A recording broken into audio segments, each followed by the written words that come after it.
Hey, welcome back to another Big Meat Sunday. Thanks for coming back. And thanks to all the new subs. I've gotten a boatload lately and just wanted to say howdy. Hope you like the show.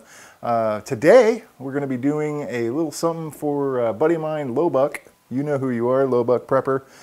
We're going to be doing a recipe that he challenged me to make. I think it was inspired by a cooking show that he was watching one evening. I won't mention the name, but they were using Scotch as a main ingredient. And he challenged me to do the same. So, Lowbuck, this is for you, buddy. We're having Scotch apricot braised short ribs. Let me get some ingredients together. We'll be right back.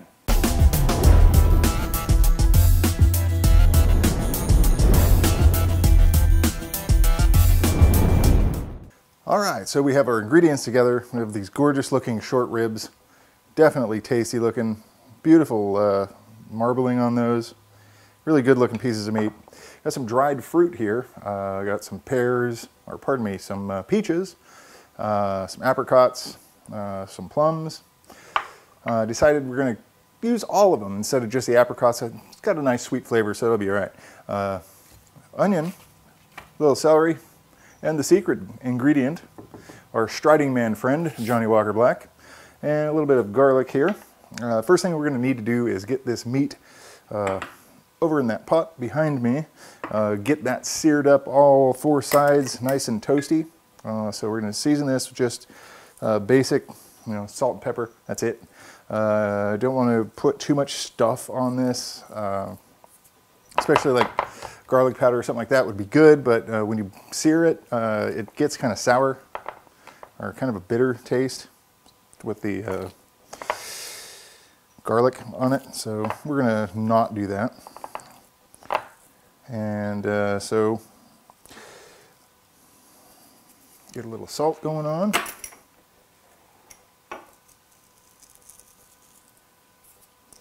And we'll get the other side salted when we get it in the pot over there. So I'll meet you guys over by the stove.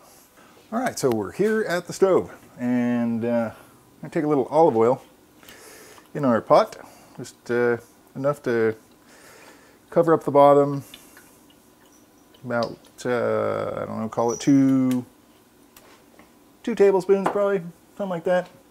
And then we'll take our, look at these guys. Oh, these are good. These are gonna be really good. I'm gonna take these one at a time. Oh yeah, I wish you guys could hear that. Well, maybe you can. And we're going to sear these guys on all four sides, like I said earlier. Trying not to burn myself right off the bat. These guys, instant sticking. Well, you can see that they're stuck to the pan, but that's all right.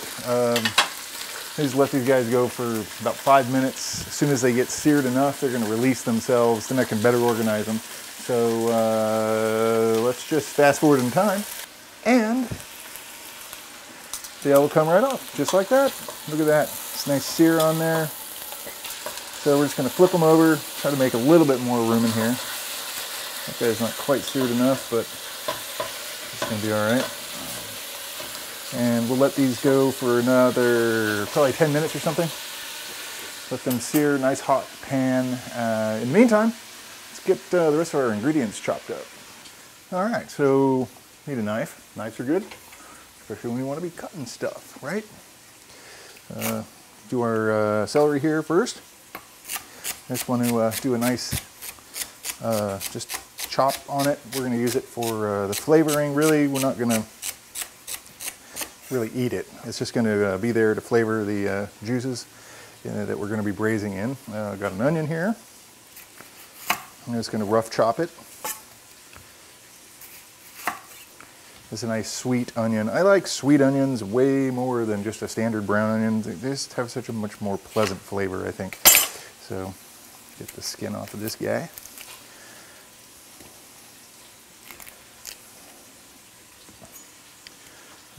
Like I said, rough chop. Bada bing, bada boom.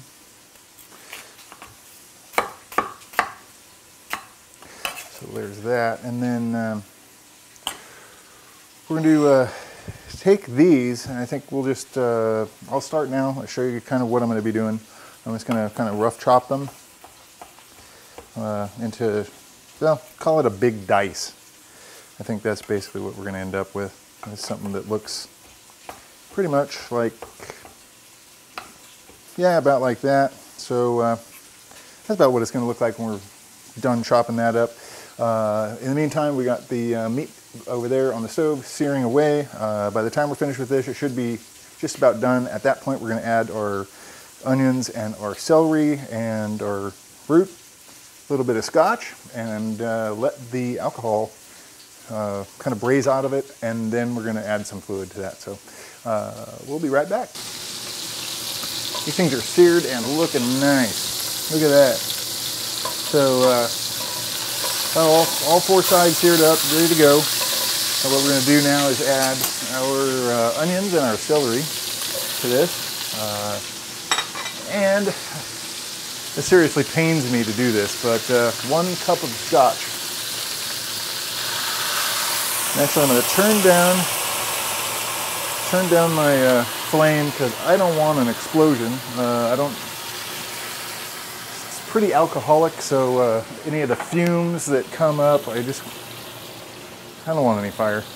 And then, as I pass my arm directly over it, and about 2 tablespoons of garlic, minced, of course. So we're gonna let this kind of work together, and we'll just let this simmer for, turn it up to about a medium. Let it simmer, let that alcohol bleed off. And we want our fruit in there, of course. And I think this is gonna give the scotch. The scotch is kind of a sour flavor.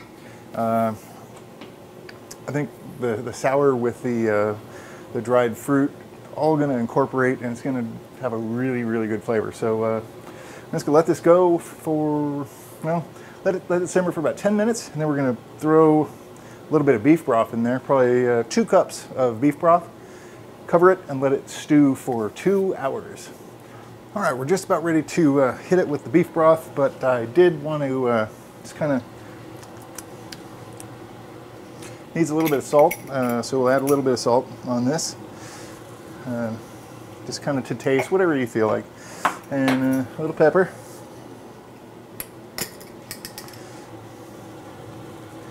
Yeah, this is gonna be good. You can really start to smell the scotch, and also the aromas of the fruit and the onions and the celery. I think this is going to be fantastic. So here I have about 2 cups of beef broth,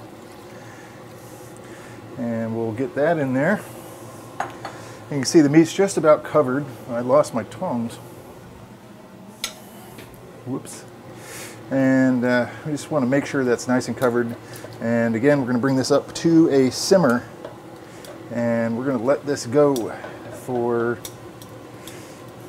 2 hours. Probably 2 hours. So really just want it to be super tender, almost falling apart tender. So get a lid on that. See you back in a couple of hours. So it's been about 2 hours, and let's have a look at this stuff. Oh yes, you can smell this. It reminds me a lot of beef stroganoff. It's just got a really, it almost tastes like, or smells like sherry for that matter. And one thing I'm missing actually. Oh, here we are. You can't eat scotch unless you're drinking scotch. So, cheers, y'all. So it's been, I think, a little bit more than 2 hours, but can you see this? The way it's just about to break apart. This is just looking awesome. So what we're going to do now is we're going to pull the meat out of the pot, set it aside, cover it with tin foil, and then we're going to strain this broth, if you will, and then add a little more fruit back to it. And then we're going to hit it with a boat motor, make some nice sauce. And we're steaming some green beans as well. We're this close to eating. All right, so we're so close. Cheers, you guys. We're cooking with scotch, and we're drinking it too. Excellent. So we have a boat motor, or at least that's what somebody calls it. Little hand mixer.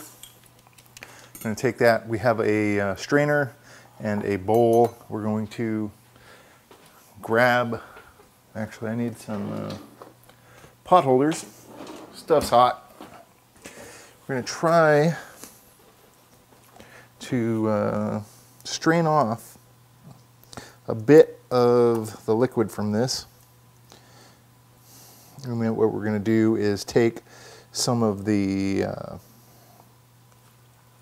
fruit.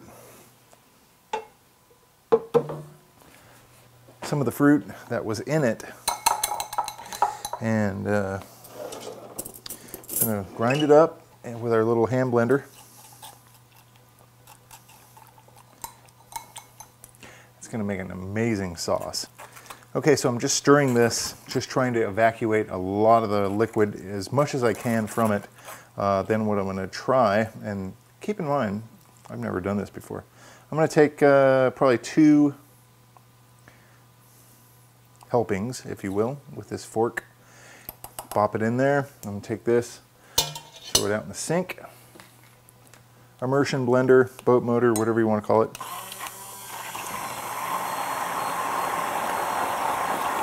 Kind of making a mess, but hey, you know, look at that aerate. Look at the way it changed color.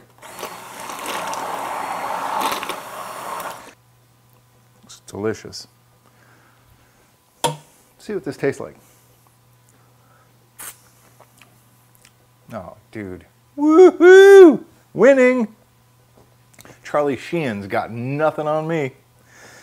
We have some green beans. And we're going to pull off the steamer over here. We're going to get our meat on a plate. We're going to have taste testing next. Let's do this. I got my ladle. But we're going to take a nice piece of this amazing looking short rib. Throw a little green beans on the side.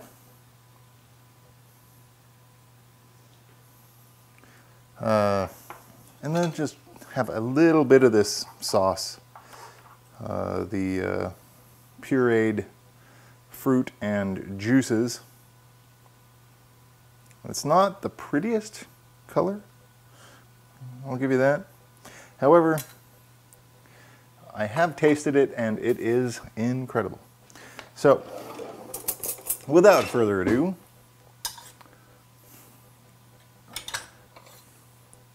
let's do this. Of course, the green beans are green beans. We can do that.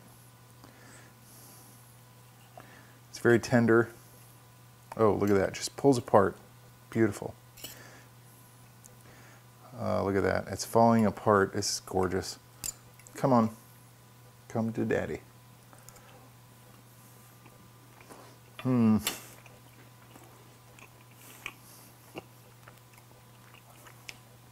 This is great. You can actually taste the Scotch in it. The Scotch, and if you're a Scotch drinker, you'll know what I mean. That sour thing that hits you in the back right here when you take a drink of Scotch, like this.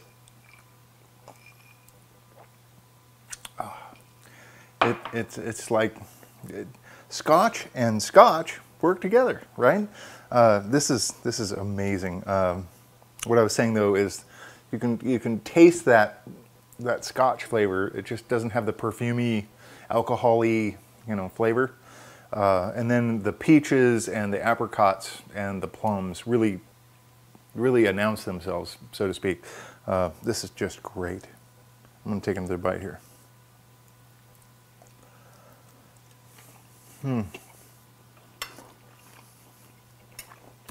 Yes, sir.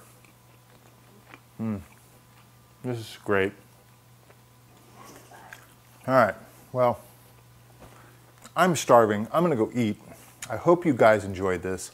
Lowbuck, maybe this will give you a good reason to eat some, or drink some Scotch. Maybe? Gave me a great excuse. Anyway, guys, you know the drill. Hit the sub button. You like it? You want to see more? It's right there. Do it. All right, you guys. I appreciate you watching. Stay tuned for more. Got a lot of Super Bowl ideas coming up next. Y'all take care.